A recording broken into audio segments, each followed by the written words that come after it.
Hoje é a terceira mensagem da série sobre o Espírito Santo. Queridos, o livro de Romanos é o livro mais importante do Novo Testamento. Quando eu falo Novo Testamento, eu quero tirar aqui os 4 evangelhos, que relatam as palavras, as curas, os milagres de Jesus, por uma razão simples, porque os evangelhos ainda falam do tempo que Jesus estava aqui no mundo. Mas o tempo da igreja mesmo começa só no livro de Atos. E o livro de Romanos, ele é muito importante porque ele é um resumo de todo o Novo Testamento. Das doutrinas, das bênçãos, das promessas de Deus. O capítulo 8, na minha opinião, é a apoteose. Depois você vai ler o capítulo 8 em casa, ele é lindo. É o capítulo mais lindo do Novo Testamento. Eu diria que a pessoa mais importante do capítulo 8 é o Espírito Santo. Ele é mencionado diversas vezes e fala de muitas atuações do Espírito Santo. Mas uma delas, particularmente, é muito interessante e muito importante para nós. O Espírito Santo é visto como nosso intercessor. Na mensagem de hoje, queridos, eu quero falar para vocês de 5 intercessões que o Espírito Santo faz, que estão aqui relatadas no capítulo 8 de Romanos e que tem a ver com a nossa vida. Olhe para a pessoa, diga assim, você para a pessoa do teu lado.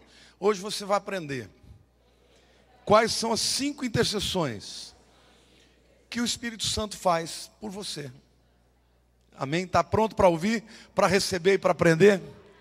Em nome de Jesus. Lá em Romanos 8, a começar pelo versículo 26, a Bíblia diz assim: também o Espírito semelhantemente nos assiste em nossa fraqueza, porque nós não sabemos orar como convém, mas o mesmo Espírito intercede por nós sobremaneira, com gemidos inexprimíveis. A primeira intercessão do Espírito é para que você se torne um intercessor. Quando eu estava lendo esse texto, Deus falou claramente comigo. O Espírito Santo não quer que você seja uma pessoa passiva, na qual Ele está e intercede por você e você não participa. Na verdade, o Espírito Santo nos ajuda, intercedendo por nós e intercedendo conosco. Qual é o propósito dele? A Bíblia diz que nós não sabemos orar como convém. Mas a Bíblia, isso também quer dizer que convém orar. Diga assim, a Bíblia diz que nós não sabemos orar como convém. Mas isso também quer dizer que convém orar. Sim ou não? Olha, se convém orar, nós precisamos aprender a orar. E essa é a razão porque o Espírito Santo habita dentro de nós. Agora, por que é importante orar, querido? Porque a oração é instrumento de transformação. A oração nos leva a sair do mundo natural e entrar no sobrenatural. A oração nos capacita a enxergar o invisível. No nível físico você só vê as lutas e as dificuldades. Mas quando você ora, você enxerga sob o ponto de vista de Deus. Diga assim, quando eu oro, eu entro no invisível. Quando eu oro, eu entro no sobrenatural. Tem muita gente que acredita em coincidências. Para o cristão não existem coincidências. Existe a providência. Mas eu quero te dar uma dica aqui. Quando você ora, as coincidências acontecem. Quando você não ora, as coincidências não acontecem. Olhe para a pessoa do teu lado e diga assim, você está precisando de que as coincidências aconteçam na sua vida. E elas acontecerão quando você orar, amém? Glória a Deus, aplauda o Senhor.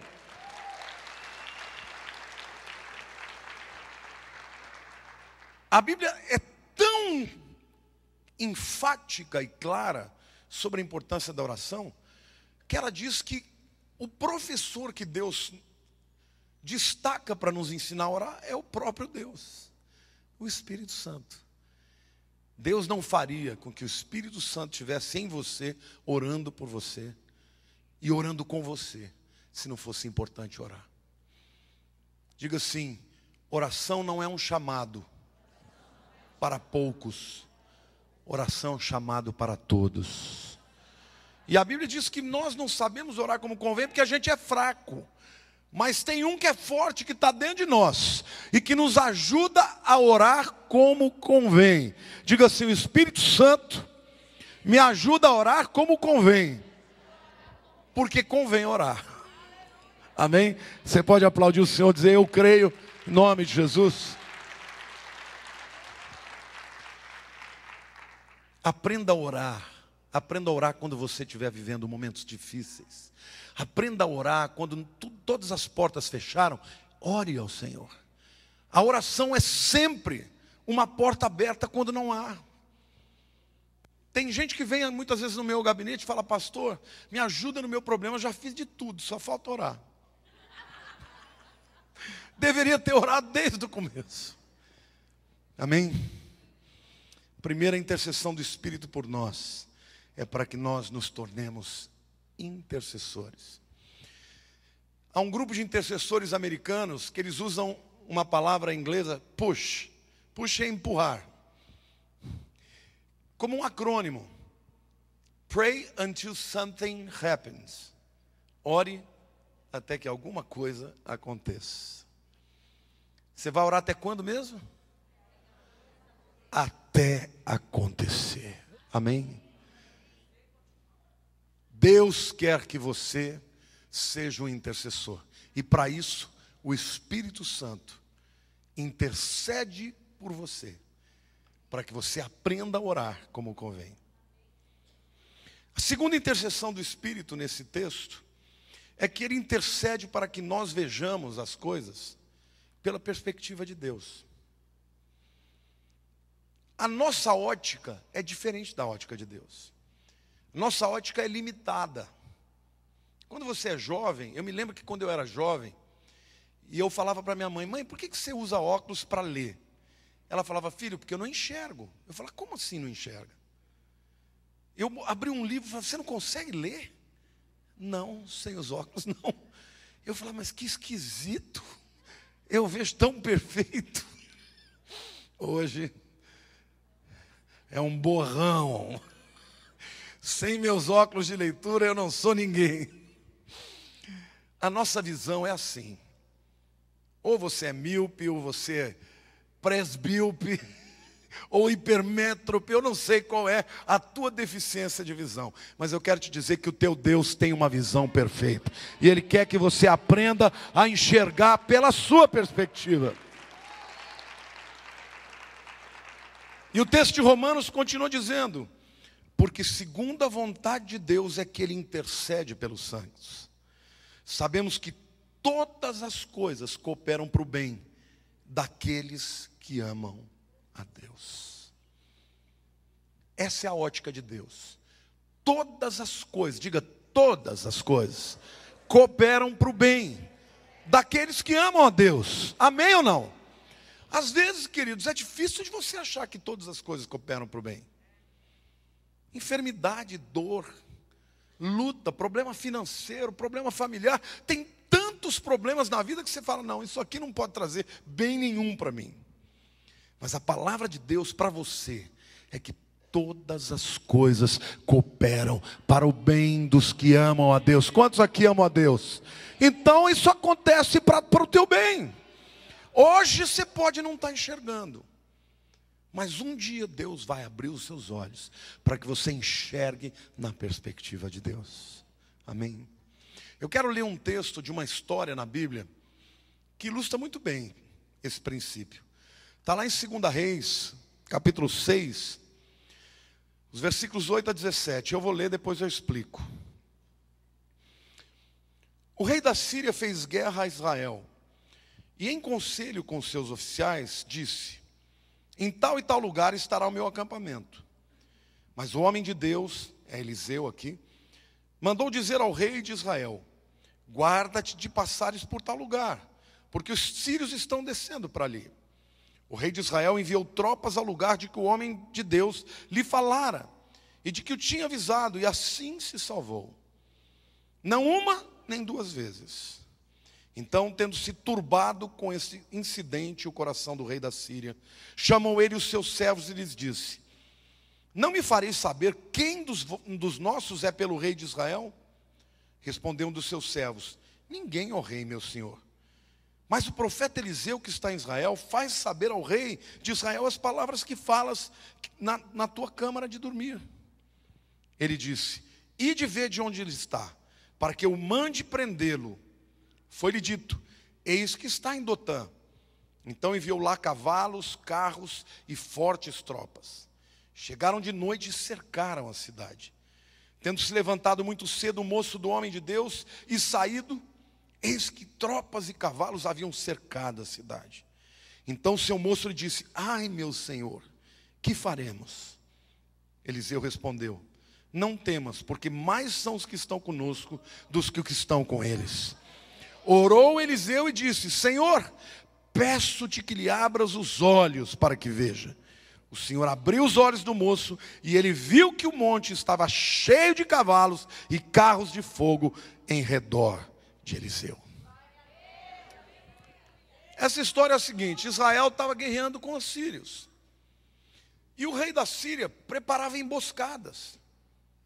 E toda vez que ele preparava emboscada para pegar os judeus, sem saber onde estava acontecendo, Deus ia lá, chamava o profeta e falava: ó, o rei da Síria está com um exército ali, não vá por ali não. E toda vez o rei de Israel conseguia se livrar. O rei da Síria ficou intrigado, falou: deve ter algum delator, algum espião aí. Chamou o conselho dele e falou: eu quero saber a qualquer custo quem é que está aqui dentro contando para o rei de Israel as nossas estratégias. E um deles falou: não, rei, não tem nenhum traidor não. É o profeta que está contando. Tudo que o senhor fala no seu quarto à noite, Deus mostra para ele. Ah, é? Então eu vou prender esse camarada. Onde ele está? Ah, está em Dotã. E ele foi com todo o exército dele. De manhãzinha, o jovem que servia o profeta acordou, saiu, foi tomar um ar. A hora que ele vê, tinha um exército sitiando a cidade. Ele ficou desesperado, voltou para o profeta e falou: meu Deus do céu, o que nós vamos fazer? Tem um exército lá fora. Eliseu falou: Senhor, ele só está vendo os sírios. Abre os olhos dele para que ele veja quem é que está do nosso lado. Que maiores são aqueles que estão conosco do que com eles. Quando Deus abre os olhos, ele fala: uau, que exército tremendo, carruagens de fogo. E Deus fez mais do que isso, ele abriu os olhos dos sírios, que bateram em retirada. Aos olhos daquele jovem, eles estavam cercados por um grande exército. Mas na ótica de Deus, muito mais numerosos eram os defensores do que os agressores. Querido, o Espírito Santo faz isso com você. Quando você começa a orar, ao invés de você ver o problema, você vê a promessa. Ao invés de você ver a derrota, você vê a vitória. Ao invés de você ver os agressores, você vê o teu defensor. Porque é maior aquele que está em nós do que aquele que está no mundo. Amém, querido? Então, creia. O Espírito Santo está na tua vida, intercedendo por você, para que você enxergue os teus defensores. Deus nunca prometeu que nós não teríamos lutas. O que Ele promete é que Ele passa por elas, juntamente conosco. Diga para a pessoa ao teu lado: você não luta sozinho, nunca, jamais. Deus é com você. Pessoa que não tem essa consciência, que não busca a Deus, que não ouve a voz do Espírito, jamais vai entender esse princípio. Vai sempre estar com medo da guerra. Vai sempre olhar para os inimigos e dizer: eles são maiores. Eu estou cercado, não tem mais jeito, não tem solução. Mas o profeta falou: Deus abre os olhos deles. E hoje o Espírito Santo está dizendo para você: eu quero abrir os seus olhos, para que você veja as circunstâncias pelo meu prisma, pela minha ótica, e não pela ótica do mundo. Amém? Quantos recebem? Diga amém. Glória a Deus, aplauda o Senhor. A terceira intercessão do Espírito é para que nós alcancemos o nosso potencial. O texto de Romanos, na sequência, diz: porquanto aos que de antemão conheceu, também os predestinou para serem conformes à imagem de seu Filho, a fim de que ele seja o primogênito entre muitos irmãos. E aos que predestinou, a esse também chamou. E aos que chamou, a esse também justificou. E aos que justificou, a estes também glorificou. O texto está dizendo que Deus, lá na eternidade, muito antes de você sonhar em existir, Ele já te conhecia. Ele não só te conheceu, diga: Deus me conheceu, Deus me predestinou. O que significa predestinar, irmãos? Significa dar um destino muito anterior.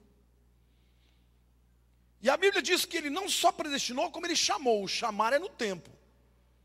Na eternidade Ele conheceu e predestinou. Mas quando você nasceu, Ele encontrou um momento para te chamar.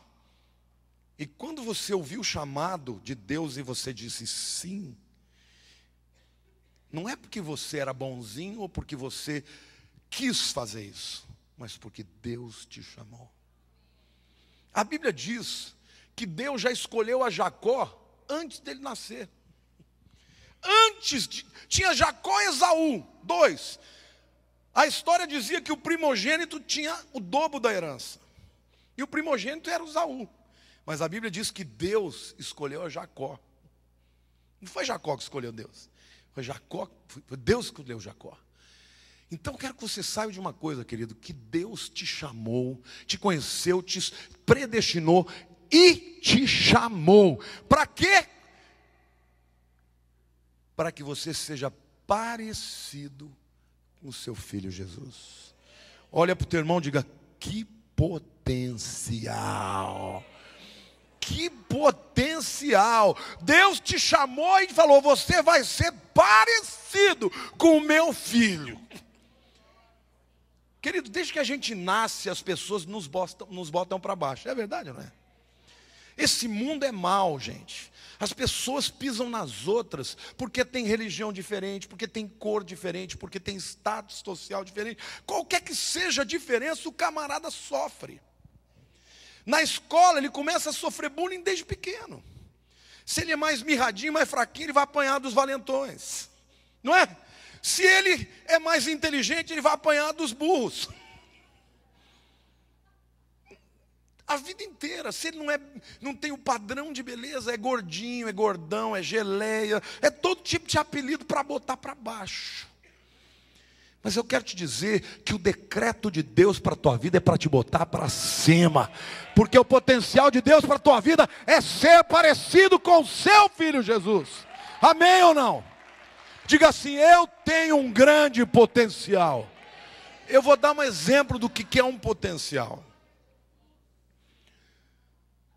Imagine que numa corrida, de um lado esteja uma Ferrari e de outro lado um Uno Mille. Você pode botar o Ayrton Senna no Uno Mille e botar eu na Ferrari. Quem vai ganhar? Eu.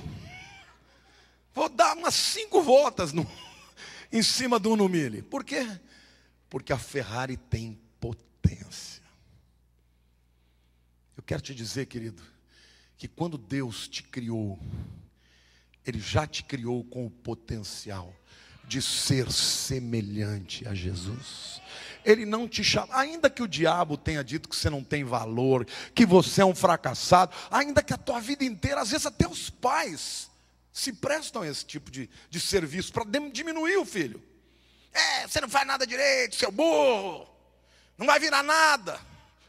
Isso é o diabo usando as pessoas para te diminuir. Deus está dizendo, você vai virar grande coisa, porque eu lá na eternidade te conheci, te predestinei, te chamei, te justifiquei, te glorifiquei, para ser como o meu filho, mais do que vencedor. Amém? E é interessante porque os 5 verbos que ele usa estão todos no passado, de coisas que aconteceriam no futuro, porque com Deus é assim. Quando Deus decreta, vai acontecer, e Ele já conta como acontecido.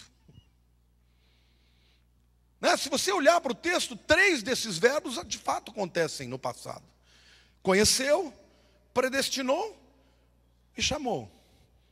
Justificou e glorificou. Aliás, chamar já tem a ver com o presente. Justificar tem a ver com o presente, porque é Deus olhar para você que é pecador e dizer assim, porque você creu no meu filho Jesus, eu não te chamo de pecador mais, eu te chamo de justo. Mas a glorificação é só no futuro. Mas Deus já trata como se fosse passado. E na língua original grega do Novo Testamento, o tempo verbal aqui utilizado é um tempo chamado de auristo. O auristo é uma ação acabada, definitiva, imutável. Olhe para a pessoa do teu lado e diga assim, o chamado de Deus para você é um decreto sobre a sua vida. Vai acontecer. Amém? Glória a Deus, você pode aplaudir o Senhor?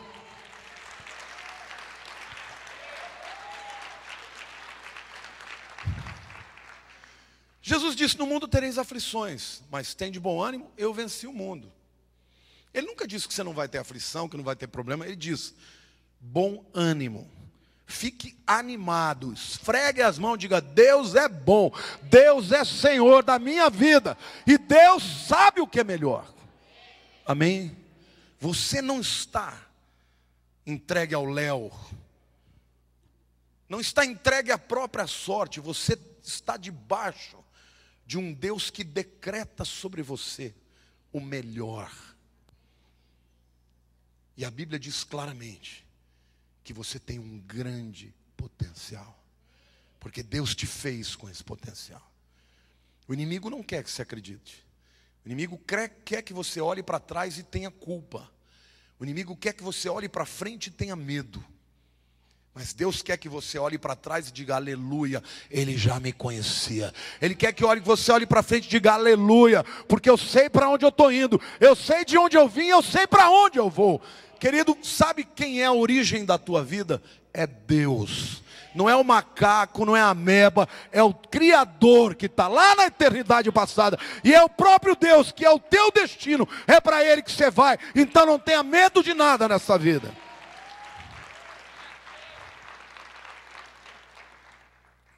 Sabe, existe um peixe japonês chamado koi. Talvez você não conheça o nome, mas você já viu esse peixinho. É aquele peixinho laranja e branco que a gente vê nos aquários. Já viram isso? Esse peixe ele tem uma característica sui generis. Se você o coloca num aquáriozinho, imagina aquela bolinha que a gente vê nos desenhos. Ele não passa de 4, 5 centímetros. Se você põe num aquário maior, ele pode chegar a 15, 20 centímetros. Se você botar ele num tanque, ele chega a 30, 40 centímetros. Mas na natureza, nos rios, ele chega a 1 metro. Não é que são famílias diferentes. Não, é o mesmo peixe. Tem muita gente que quer ficar no aquário para a vida inteira. E tem aqueles que sabem que foram criados para nadar em liberdade. Você vai ser um peixinho de aquário ou você vai ser um peixão do rio? O potencial que Deus deu para você é para ser um peixão, para a glória de Deus, amém? Glória a Deus, diga aleluia, diga glória a Deus. Não deixe o inimigo limitar a sua fé, o teu ambiente. Você pode estar em qualquer lugar e dizer, eu sou livre. Em Jesus ninguém vai me limitar. Eu vou atingir o meu potencial. Eu vou glorificar a Deus. a minha vida vai ser motivo de honra. As pessoas vão olhar para mim e vão dizer: ele parece com Jesus. Eu não vou ficar olhando e dizer: ai, ninguém me amou. Sabe, às vezes a gente gosta de nheco-nheco. Gosta de lamber as feridas. Nheco-nheco.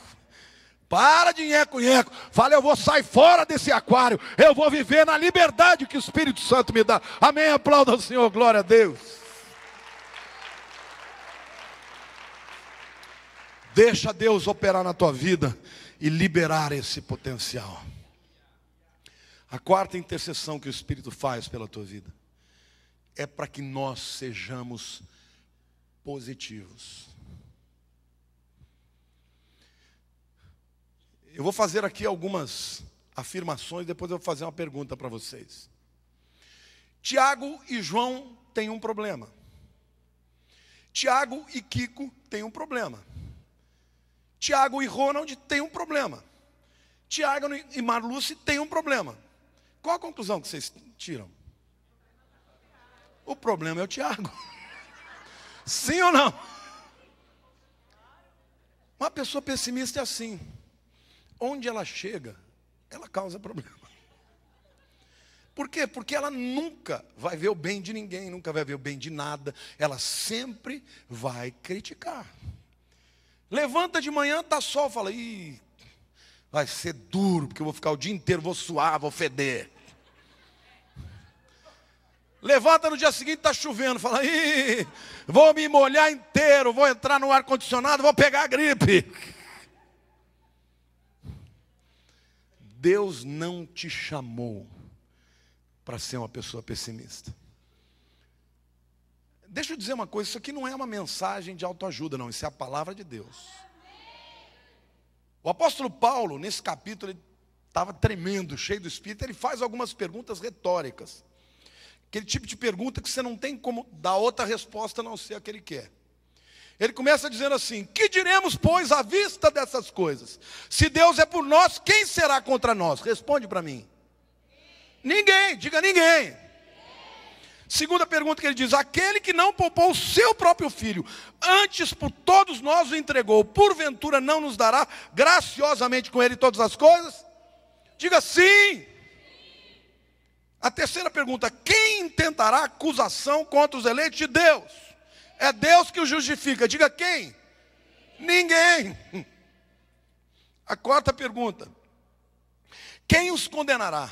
É Cristo Jesus quem morreu, ou antes quem ressuscitou, o qual está à direita de Deus e intercede por nós? Quem condenará?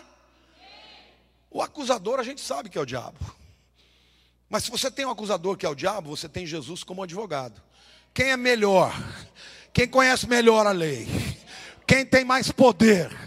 Jesus é o intercessor e o Pai é o juiz que dá a sentença. Ele vai ouvir quem? O diabo ou o filho? Diga para a pessoa ao teu lado: seja positivo. Quinta pergunta: quem nos separará do amor de Cristo? Será tribulação, angústia, perseguição, fome, nudez, perigo ou espada? Como está escrito: por amor de ti somos entregues à morte todo dia. Fomos considerados como ovelhas para o matadouro.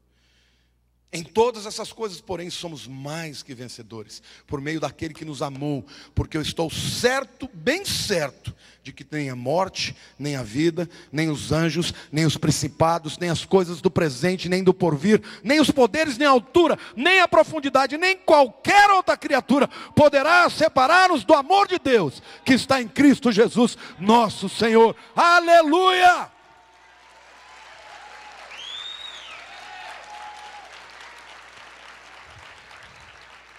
O apóstolo Paulo não está dizendo que não haja lutas.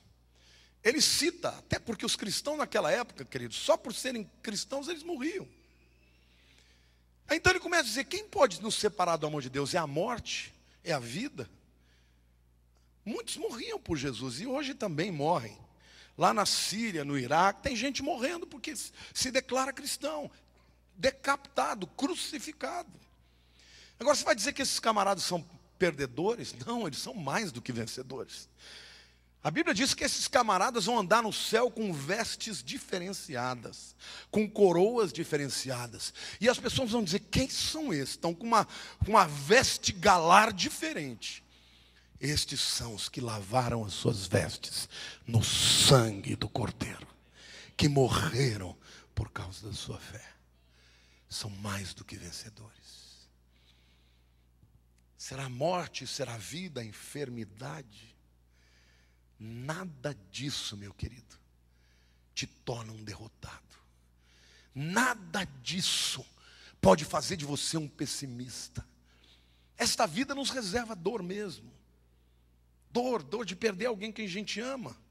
Você está vivendo. Deus pode curar o seu pai.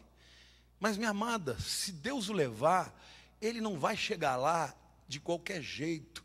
Ele vai chegar lá com trombeta sendo tocado e com anjos dizendo, vinde, servo do Altíssimo. Vi assim, a Bíblia diz que morreu o rico e ele foi sepultado. O Lázaro, que era o homem temente a Deus, ele foi escoltado pelos anjos ao seio de Abraão. Querido, não tem nada nesta vida que possa fazer de nós um povo pessimista, porque nós sabemos o que nos espera. O que nos espera é um Pai amoroso, que nos ama tanto que deu seu único filho. Amém? Então, levante a cabeça. Sabe por que você não tem medo da morte? Porque se você estiver na vontade de Deus, nem o inferno se levanta para impedir o projeto de Deus na sua vida. Agora, quando chegar a tua hora, Deus vai te prosperar e Ele vai, na verdade, te promover. Você vai mudar de patamar. Vai sair dessa vida aqui e vai para uma vida eterna, onde você vai ser visto como um dos vencedores. Ser fiel até a morte e dar-te a coroa da vida. Essa é a promessa de Deus, amém? Diga assim, Deus não me criou para ser um pessimista. Deus me criou para ser uma pessoa de fé, querido, amém? Eu vou dar um outro exemplo, Davi era um moleque, 17 anos. Ele chega no vale de Elá e ele encontra todos os soldados hebreus ali morrendo de medo. Porque tinha um guerreiro filisteu, e os filisteus são os inimigos de Israel até hoje. Sabe quem são os filisteus? Philistines, Palestines. Parece alguma coisa? Onde que você acha que eles estavam? Na faixa de Gaza, até naquele tempo. Aliás, só um parênteses aqui, quando Josué entrou, as únicas tribos que ele não derrotou foram as de Hebron, a de Gaza e de Golã. Até hoje esses camaradas estão criando problema. Espiritual essa batalha.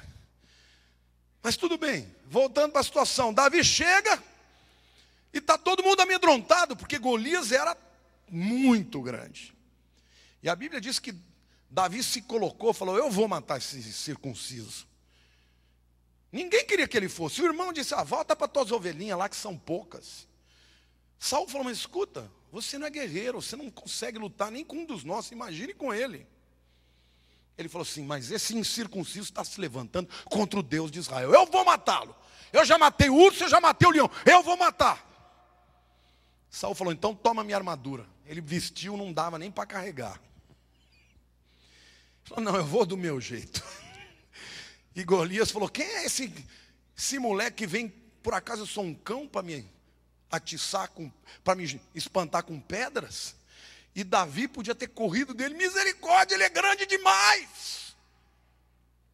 No entanto, a Bíblia diz que ele foi correndo para Saul, falou, Deus, ele é grande demais para eu errar.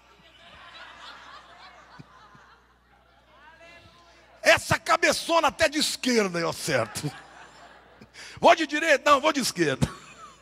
É grande demais, eu vou derrubar esse camarada. Deus quer que você seja assim como Davi, cheio de fé em Deus, porque mais do que vencedor é aquele que crê no Senhor, amém? Deus quer te dar vitória, meu querido. Deus quer te dar vitória em todas as suas lutas. Diga assim: pessimismo não combina com fé. Diga: pessimismo não combina com esperança. Querido, não desista. Quando você estiver triste, quando você estiver abatido, deixe o Espírito Santo interceder pela tua vida. Interceder para que você se torne uma pessoa otimista. Porque quem tem o Espírito Santo pode passar pelo fogo, mas não vai ser destruído. Amém. Em quinto lugar, eu quero dizer que o Espírito Santo intercede por nós, para que tenhamos provisão. Um dos versículos que eu li, mas que eu quero destacar aqui, é aquele que diz assim: aquele que não poupou o seu próprio filho, antes por todos nós, diga todos nós, isso vale para mim, o entregou, porventura não nos dará graciosamente com ele todas as coisas? Isso inclui provisão financeira para a tua vida? Sim ou não? Eu vou contar uma historinha que vai trazer a perspectiva correta para você. Diz que um camarada ia fazer uma viagem internacional e ele foi para o aeroporto, passou pela alfândega, pela segurança, e aí quando ele passou, fez tudo, né, estava tudo certo, ele falou: vai dar tempo de eu tomar um lanche. Então ele foi numa lanchonete e foi lá e comprou um Dunkin' Donuts. Já viu aquelas rosquinhas? Então comprou a rosquinha, comprou um refrigerante, só que a mão dele estava muito lotada, porque ele estava com uma maleta dessas quadradas, pesadas, com seu paletó. E aí então ele deu uma olhada e viu uma mesa, tinha uma mesa sobrando. Ele foi lá, deixou as suas coisas lá e voltou para pegar o seu refrigerante. Quando ele está de volta com o refrigerante, alguém sentou na mesa. E é comum lá, às vezes você está num lugar lotado, sobra um lugar, a pessoa viu que está vaga, ela senta. Aí ele, meio contra gosto, sentou ali e começou a comer da sua cestinha de donuts, né? O camarada que estava lá sentado na frente dele, estava de lado lendo o jornal. De repente o camarada dá uma esticada assim, pega a rosquinha dele, dá uma risadinha assim e come. O cara falou: que folgado, meu. Como é que esse cara vem pegando meu donuts aí, vem, e nem pede, ainda dá uma risadinha? E ele continua comendo, mas amargurado, né, querendo dar o troco no fulano. Daqui a pouco o camarada está lá lendo o jornalzinho dele, dá uma esticada assim de novo, e pega um outro donut e dá uma risadinha. Ele fala: mas que cara folgado, meu, eu vou dar uma coça nesse fulano aí. O que é? Dá uma voadora? Não, se fosse eu não ia dar certo, com esse peso aqui, eu não consigo nem pular, que tira a voar. Sei que ele fica ali remoendo, e vai comendo rápido, né, para ver se acaba. Aí acaba, ele fala: está na hora de eu ir para o meu gate, né, para o portão que eu tenho que me apresentar. Aí ele vai pegar a maleta dele, o paletó, e quando ele vai pegar a maleta, em cima da maleta tem uma cestinha com donuts.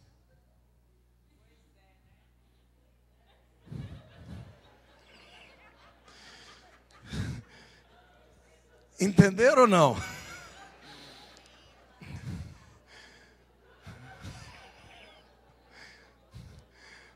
Antes ele achava que o cara era folgado e que estava pegando o donuts dele e ainda dando uma risadinha. Aí ele descobriu que na verdade era ele que estava tomando do donuts do fulano. E o fulano ainda respondia com uma risadinha.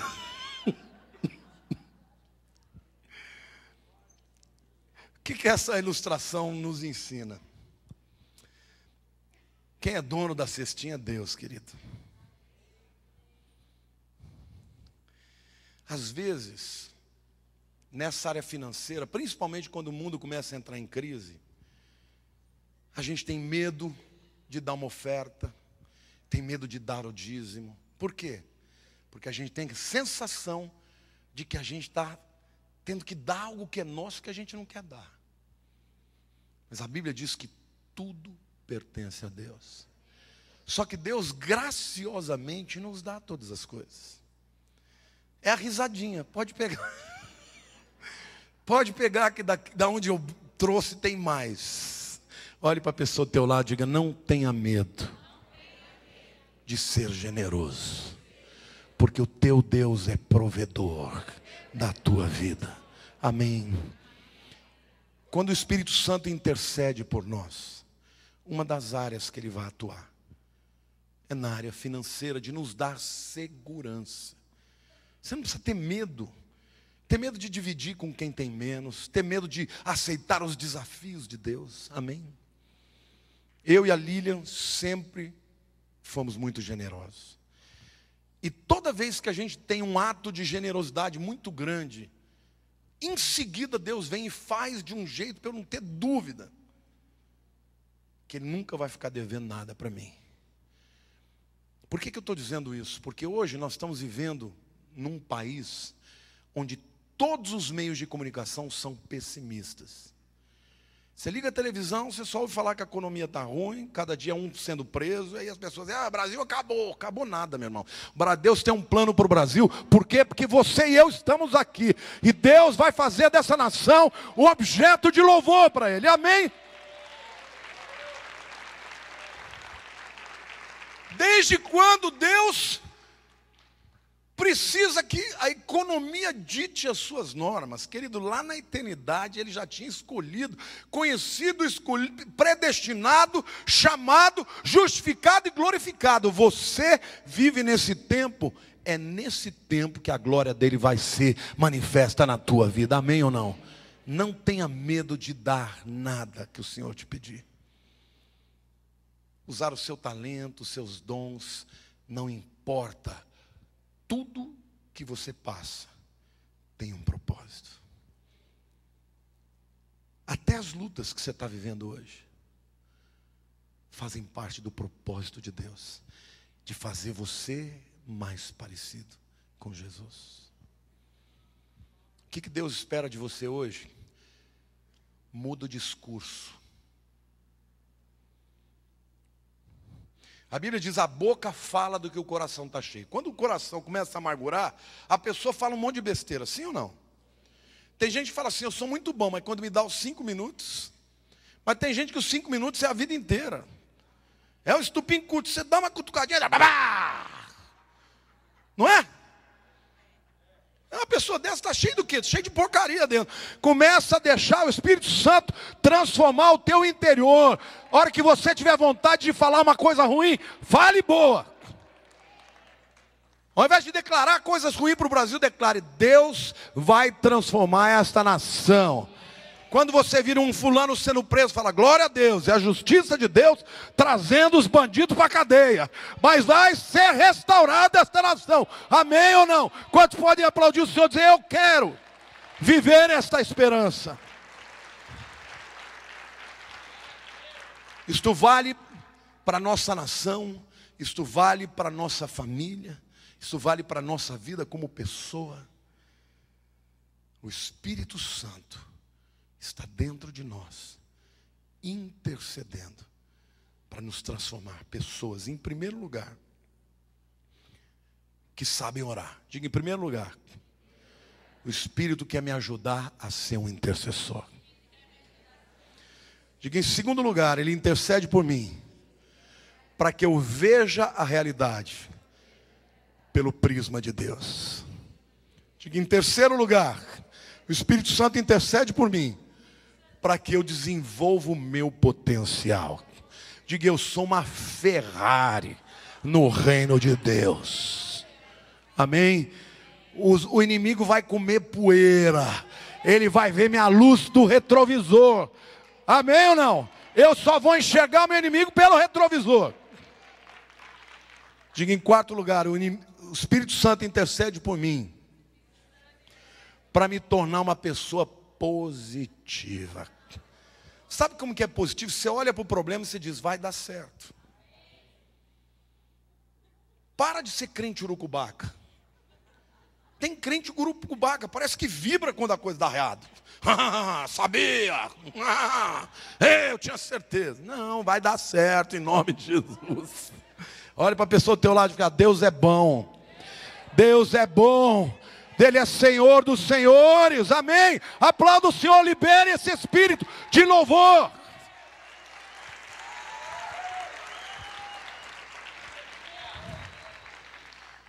E por último lugar, a Bíblia diz que se Ele não poupou o seu melhor, Ele também vai nos dar todas as outras coisas. Jesus disse, buscar em primeiro lugar o reino de Deus e a sua justiça, e as demais coisas vos serão subtraídas, acrescentadas. Ah, pastor, mas a dureza está muito longa. Aguenta mais um pouquinho. O milagre está chegando. Aguenta mais um pouquinho. Deus não quer que você desista. Deus quer que você creia. Deus quer que o teu lábio, você pode até sentir, que a gente não controla o sentimento, mas você controla a boca. Quando você sentir, vai dar tudo errado, você diz, vai dar tudo certo. Quando você sentir, Deus, eu não tenho fé, você diga, eu tenho fé. Quando você fala o milagre, você sente, o milagre não vai acontecer, você diz, o milagre vai acontecer. E se Deus quiser que o milagre não aconteça, ainda assim é o melhor para a tua vida. Entenda isso. O que você precisa entender é que na tua vida, nada vai te acontecer. Diga, na minha vida, nada vai me acontecer, se Deus não deixar.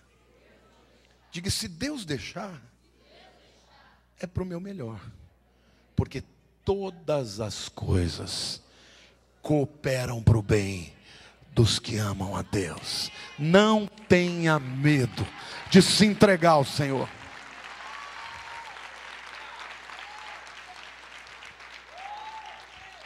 Ele é bom e as suas misericórdias duram para sempre. Feche os seus olhos. Senhor Deus, eu quero te agradecer por este capítulo da tua palavra, por essa declaração tão linda do teu amor para conosco. Quem nos separará do amor de Deus? Será a morte, a angústia, a tribulação, o perigo, a espada, a nudez? Porque eu estou bem certo que nem principados, nem potestades, nem o passado, nem o presente, nem o porvir,